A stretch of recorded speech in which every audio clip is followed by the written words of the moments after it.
અમરેલી જિલ્લાના રાજુલા તાલુકામાંથી એક અત્યંત હૃદયદ્રાવક ઘટના બની છે। ધાતરવડી બે ડેમમાં નાહવા ગયેલા બે આશાસ્પદ કિશોરોના પાણીમાં ડૂબવાથી મોત નીપજ્યા છે। કાળઝાળ ગરમીથી રાહત મેળવવા ગયેલા આ કિશોરો માટે ડેમનું પાણી કાળ સાબિત થતા બંને પરિવારો પર આભ તૂટી પડ્યું છે।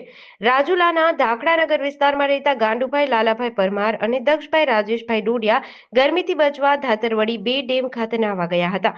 નહાતી વખતે અચાનક ઊંડા પાણીમાં ઉતરી જવાથી બંને કિશોરો ગરકાવ થઈ ગયા હતા અને પાણીમાં ડૂબી ગયા હતા। ઘટનાની જાણ થતાં જ ખાકબાઈ ગામના સરપંચ સહિત આગેવાનો અને સેવાભાવી યુવાનો તરવૈયાઓની ટીમ તાત્કાલિક દોડી આવી હતી।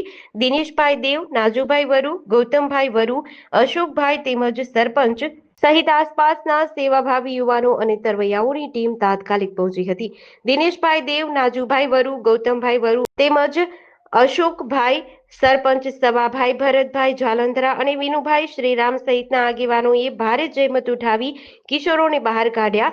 બંનેને તાત્કાલિક સારવાર અર્થે રાજુલા સરકારી હોસ્પિટલ ખાતે ખસેડવામાં આવ્યા હતા, પરંતુ ફરજ પરના તબીબે તેમને મૃત જાહેર કરતા હોસ્પિટલ પરિસરમાં કરુણ દ્રશ્યો સર્જાયા। આ દુર્ઘટનામાં સૌથી કરુણ બાબત એ છે કે મૃતક બંને કિશોરો પોતપોતાના પરિવારના એકમાત્ર દીકરા હતા।